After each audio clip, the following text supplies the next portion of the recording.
উৎখাত করার জন্য যত রকম রাষ্ট্রীয় নিষ্পেষণ হতে পারে তার কোনোটাই তিনি কিন্তু প্রয়োগ করতে তখন বাদ রাখেননি।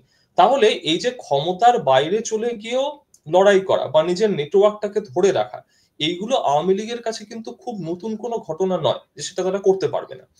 দ্বিতীয়ত যেটা ঘটনা, দেখুন, বাংলাদেশে সবসময় যেটা হয় যে কোনো দেশে যখন একটা কোনো গণবিদ্রোহ বিপ্লব এরকম কিছু ঘটে, তখন প্রথম দিকে সেই দেশের সাধারণ মানুষ যারা সাথে পাশে থাকেন না, রাজনীতির সঙ্গে সবসময় যুক্তও হন না, সেই সকল মানুষদের একটা ইমোশনাল ইনভলভমেন্ট হয়ে যায় এই চেঞ্জের ব্যাপারে।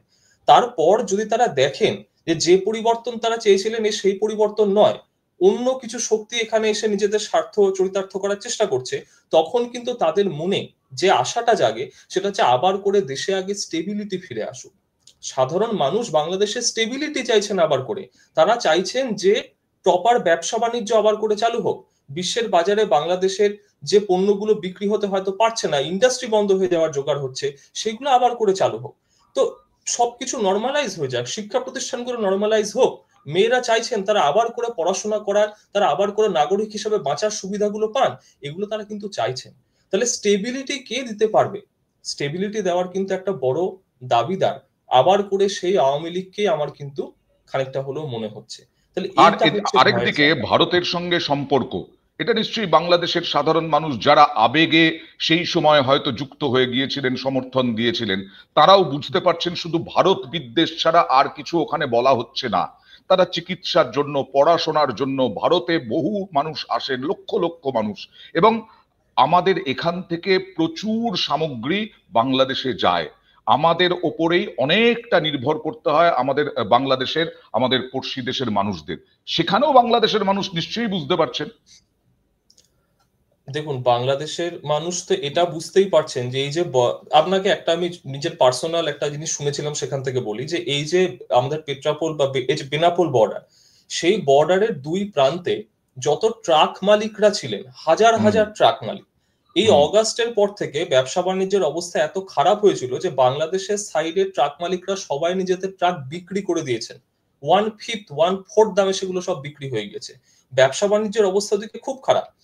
তো দ্বিতীয় একটা জিনিস আছে, সেটা হচ্ছে বাংলাদেশের একটা বিশাল অংশের মানুষ, ইয়াং যারা পিপল, তারা বিদেশে কাজ করতে যান, বিভিন্ন হুম। ধরনের কাজ, এবং হুম। এই তাদের পাঠানো যে টাকা বা রিমিটেন্স তার উপরে বাংলাদেশের অর্থনীতি আবার অনেকখানি নির্ভরশীল। তো এই উগ্র ভারত বিরোধিতা, এবং সেই ভারত বিরোধিতা করতে গিয়ে যেটা ট্রান্সলেট হচ্ছে কিনা হিন্দু বিরোধিতাতে বাংলাদেশের ভেতরে, সেটা করতে গিয়ে বাংলাদেশের মানুষ কোথাও কোনো ভিসা পাচ্ছেন না। যেসব হুম। দেশে তারা কাজ করতে যেতেন সেখান থেকে তাদের বের করে দেওয়ার মতো পরিস্থিতি হয়ে যাচ্ছে, নতুন করে কোথাও কোনো ভিসা তারা পাচ্ছেন না। তাহলে সব দিক থেকে একটা প্রেশার আসছে, ইন্টারন্যাশনাল প্রেশার, এবং তার সঙ্গে সঙ্গে কিন্তু দেশের ভেতরের লোকের প্রেশারটাও আছে এই ভারতের সাথে সম্পর্ক আবার করে ঠিক করার ব্যাপারটাতে। কিন্তু তারা তো বন্ধু হিসেবে কাকে পাচ্ছেন? পাকিস্তানকে পাচ্ছে। তারা বলছে যে পাকিস্তানের সঙ্গে আবার সম্পর্ক আমাদের ফিরিয়ে আনতে হবে। পাকিস্তান থেকে আইএসআই প্রধান আসছেন, বাংলাদেশে এসে বৈঠক করছেন, এবং পাকিস্তান থেকে নাকি সমরাস্ত্র কিনবেন, তুরস্ক থেকে সমরাস্ত্র কিনবে। এই পাকিস্তানের সঙ্গে বন্ধুত্ব বাংলাদেশের নিশ্চয়ই ভালো হবে। একজন তো বাংলাদেশের একজন বিখ্যাত অধ্যাপক, আন্তর্জাতিক সম্পর্কের অধ্যাপক, তিনি তো বলেই দিয়েছেন যে এরকম অনেকটা সেই আলু পটল কেনার মতো, যে পাকিস্তান থেকে 20টা নিয়ে এসো নিউক্লিয়ার ওয়েপন, নিয়ে এসে ভারতের সীমান্তে ফিট করে রাখো, ব্যাস তাহলেই একটা নিউক্লিয়ার ডেটারেন্স তৈরি হয়ে যাবে, আর কেউ ভারত কিছু করতে পারবে না।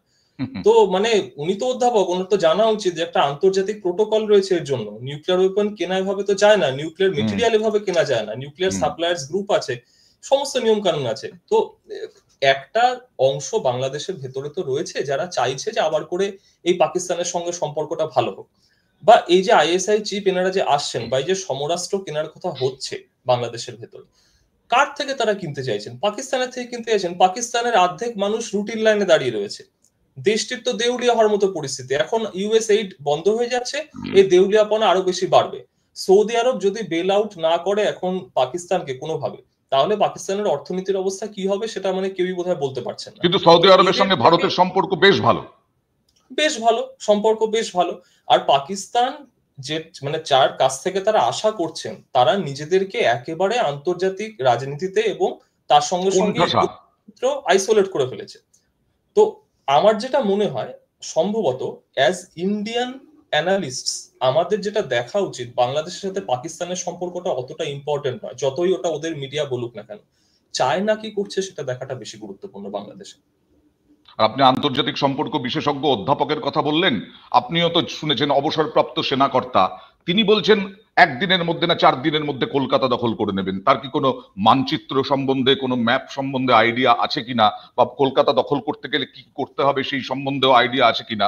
ইউনূস সরকারের সম্বন্ধে বলছিলাম, ইউনূসের সম্বন্ধে বলছিলাম, কিছুক্ষণ আগেই বলছিলাম যে মোহাম্মদ ইউনূসকে নিয়ে, ইউনূসের বিরুদ্ধে আস্ফালন ইতিমধ্যেই শুরু হয়েছে।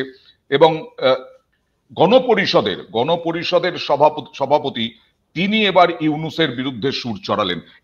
এরাও সেই গণ অভ্যুত্থানের মধ্যেই ছিলেন, এরাও গণ অভ্যুত্থানের মধ্যে ছিলেন, কিন্তু এখন ইউনূসকে তাদের পছন্দ নয়। দেখুন কি বলছেন তিনি। শুরুর দিকে আমরা সংস্কারের প্রশ্নে আপোষহীন ছিলাম, আনকন্ডিশনাল সময়ের প্রশ্নে আমরা একমত ছিলাম, কিন্তু গত 5 মাসের আমাদের অভিজ্ঞতা আমরা দেখেছি সরকার কার্যত রাষ্ট্র চালাতে পারছে না, নানা ধরনের বাধার সম্মুখীন হচ্ছে। তাদের অভিজ্ঞতা না থাকার ফলে আরো জটিলতা তৈরি হচ্ছে। সহজ কিছু বিষয় সহজে সমাধান করতে পারতো, সেগুলো আরো কমপ্লেক্স করে ফেলছে। তো এই পরিস্থিতিতে আমাদের এটা উপলব্ধি হয়েছে, একটা নির্বাচিত সরকার ছাড়া, রাজনৈতিক সরকার ছাড়া রাষ্ট্রের এই পরিস্থিতিতে দেশকে পরিচালনা করা সম্ভব নয়। একটা নির্বাচিত সরকার ছাড়া এই পরিস্থিতিতে খুবই স্বাভাবিক, সবাই এটাই বলছেন। কিন্তু মোহাম্মদ ইউনূস এই বয়সেও মৈনাক বাবু এসে দায়িত্বটা নিলেন, তার নিশ্চয়ই কোনো উচ্চাশা আছে। মোহাম্মদ ইউনূসের 84 বছর বয়স, মানে যেটা আপনি বলছিলেন আর কি, এই বয়সেও এত উচ্চাশা। তো দেখুন, আবার এই উচ্চাসের কথা যে বললেন, তো এখন একটা তাহলে জিনিসটা দেখুন, এই যে আজকেই নাকি গতকালকে যেটা ঘটলো, যে জর্জ সোরসের ছেলে তিনি চলে আসলেন এবং এসে ইউনূস সাহেবের সঙ্গে সাক্ষাৎ করলেন, এবং সাক্ষাৎ করে যে টুইট করা হলো ওই ওপেন সোসাইটি জর্জ সোরসের তার তরফ থেকে, সেখানে বলা হচ্ছে যে champion of human rights Mohammad Yunus, এবং তিনি ওপেন সোসাইটির দীর্ঘকালের বন্ধু।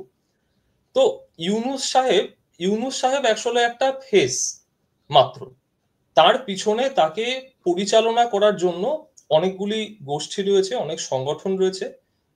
মার্কিন যুক্তরাষ্ট্রে বাইডেন শাসন থাকার সময়তে তারা অত্যন্ত বেশি অ্যাক্টিভ ছিল, এবং এখন সম্ভবত তারা কিছুটা অসহায় বোধ করছে, কারণ এই নর্দার্ন হেমিসফিয়ারের যে ধনী দেশগুলি রয়েছে, সেই দেশগুলি মানে বোধ কানাডা এবং মার্কিন যুক্তরাষ্ট্র, এই দুটো জায়গা থেকে যে সমর্থনের জায়গাটা ছিল ইউনূস সরকারের প্রতি বা মোহাম্মদ ইউনূসের প্রতি, সেইটা কিন্তু কাট অফ হয়ে যাচ্ছে। তো মানে ইউনূস সাহেব, আবার করে বলছি, ইউনূস সাহেব মুখ মাত্র, পিছনে কুশীলবরা অনেক রকম রয়েছে। এই কুশীলবরা কি চাইবে নির্বাচন? আমি বিএনপি কে বাদ দিচ্ছি, বিএনপি তো একটা দল, বিএনপি একটা রাজনৈতিক দল, কিন্তু জামাত থেকে আরম্ভ করে যারা কট্টরপন্থী, তারা কি নির্বাচন হতে দেবে, নাকি তারা চাইবে যে এখানে তাদের আরো বেশি করে সংগঠন মজবুত হোক এবং তারাই দায়িত্বভার নিতে চাইবে? জামাতের যে বিষয়টা, দেখুন, জামাতে ইসলামী সম্ভবত তারাও এটা জানে যে জামাতে ইসলামের পক্ষে এককভাবে এখন যদি বাংলাদেশে ইলেকশন হয়, এককভাবে ক্ষমতা দখল করা কিন্তু তাদের পক্ষে মোটেও সহজ হবে না। কিন্তু এই মুহূর্তে যদি বাংলাদেশে একটা নির্বাচন হয় এবং সেখানে যদি যেরকম শোনা যাচ্ছে যে আওয়ামী লীগকে নির্বাচন লড়তে দেওয়া নাই হয়, তাহলে সরকার গড়ার সব থেকে বড় দাবিদার নিঃসন্দেহে বিএনপি পার্টি। তো কিন্তু ঘটনা হচ্ছে এইখানে আরো তো অনেক অ্যাক্টার্স রয়েছে। বিএনপি দল ছাড়াও বাংলাদেশে এখন দেখবেন অনেক নতুন নতুন রাজনৈতিক দল তৈরি হয়েছে, তারা খুব ইম্পর্টেন্স পাচ্ছে সেই নতুন দলগুলি। বা ধরুন হেফাজতে ইসলাম শেখ হাসিনার সময়তে তারা বারবার করে দাবি করে এসেছে, তারা নিজেদের শক্তি বৃদ্ধি করেছে, প্রথমে প্রচুর শক্তি বৃদ্ধি করেছে, কিন্তু তারা সবসময়তে দাবি করে এসেছে যে তারা কোনোভাবেই রাজনীতির সাথে যুক্ত হবে না, তারা নাকি রাজনৈতিক নয়, একটি সামাজিক সংগঠন। তো হেফাজতে ইসলামও এখন আবার সরাসরি একটা রাজনীতির সঙ্গে যুক্ত হয়ে পড়েছে বলে দেখা যাচ্ছে। কোন দলেরই আসলে বা কোন সংগঠনেরই কিন্তু আমার মনে হয় যদি এই মুহূর্তে সত্যি ফ্রি অ্যান্ড ফেয়ার ইলেকশন হয়, বাংলাদেশে একক ক্ষমতায় আসার জায়গাটা থাকবে না, জোটের একটা পরিস্থিতি চলে আসবে।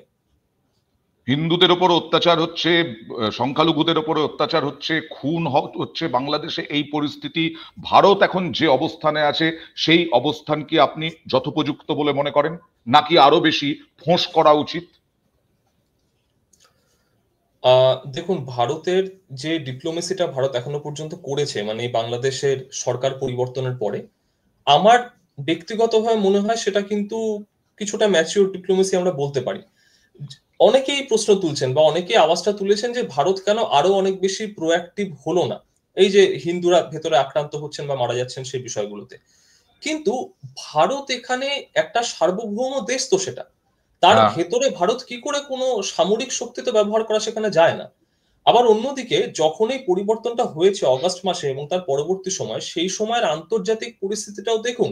সেই সময় কিন্তু যতগুলো বড় বড় রাষ্ট্র তারা সবাই এই পরিবর্তনটা সপক্ষে ছিল। ভারতকে কিন্তু সেখানে দাঁড়িয়ে নিজের স্বার্থটাকে সবার আগে সুরক্ষিত করতে হয়েছে। এবং এবং শেখ ভারত যে হাসিনাকে আশ্রয় শুধুমাত্র দিয়েও। শেখ হাসিনাকে আশ্রয় করা নিয়ে বা তাকে প্রত্যর্পণ করা নিয়ে তো বাংলাদেশ বারবার আন্তর্জাতিক